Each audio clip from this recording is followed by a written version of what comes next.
Anne को आज कुछ देर नहीं हो गई आते हुए। अस्सलाम वालेकुम। वालेकुम अस्सलाम। थक गई होगी मेरी बेटी। जी माँ। बड़ा ही शौक है इसे खुद को थकाने का। ये नहीं किसी अच्छे लड़के से शादी करके सुकून से अपनी जिंदगी बसर करे, लेकिन नहीं, इसने तो मेरा घर बर्बाद होते जो देखना है। अल्लाह ना करे कि मैं कभी चाहूं कि तुम्हारा घर खराब हो। सुन रही है अम्मियां, बल्कि देख रही है इसकी बातें। पता नहीं क्यों ये इतनी नफरत करती है मुझसे। एमल अब बस भी करो, इतना बुग़्ज़ रखना भी अच्छा नहीं होता अपनी बहन के लिए। तुम लोग सब मिलके रुकावटें क्यों खड़ी कर रहे हो उसके लिए? तो इसे भी पूरे शहर में एक ही लड़का मिला था, अफान। बेटा क्या कह रही हो तुम? अरे अफसोस हो रहा है मुझे तुम्हें ये कहते हुए सुनकर। अरे ये तरबियत की थी हमने तुम्हारी। आप भी मुझे इल्जाम दे रहे हैं? मेरे चाहने से क्या होता है बाबा? पूरा घर इस रिश्ते के खिलाफ है। मेरी बेटी में क्या कमी है? वो लोग सिर्फ इसलिए इनकार कर रहे हैं कि वो बेवा है। मुझे समझ नहीं आ रहा कि जो चीज मैं चाहती नहीं हूँ, जिस चीज का मेरा इरादा नहीं है, आप लोग उस बारे में क्यों बहस कर रहे हैं? मैं भी आप दोनों को यही बात समझाना चाह रही हूँ, लेकिन आप लोग समझने के लिए तैयार ही नहीं है।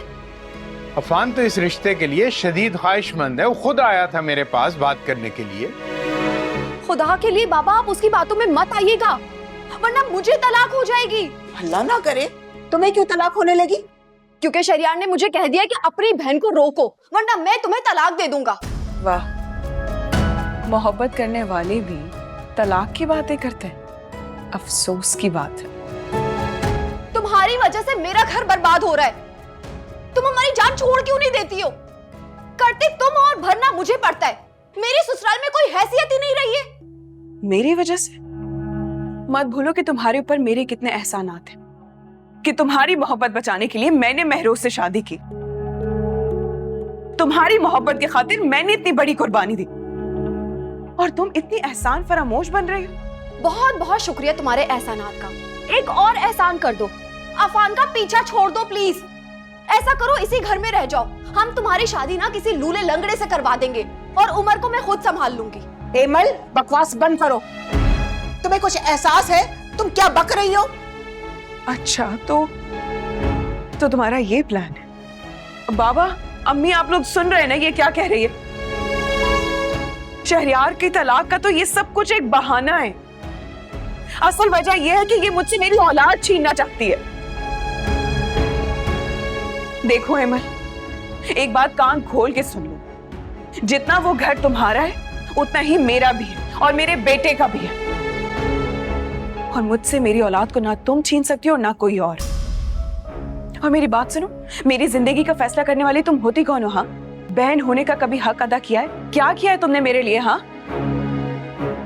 अब मैं वही करूंगी जो मुझे ठीक लगता है। मैंने बहुत सुन ली सबकी बातें, और मैं भी देखती हूँ कि मुझे मेरी औलाद से कौन दूर करता है।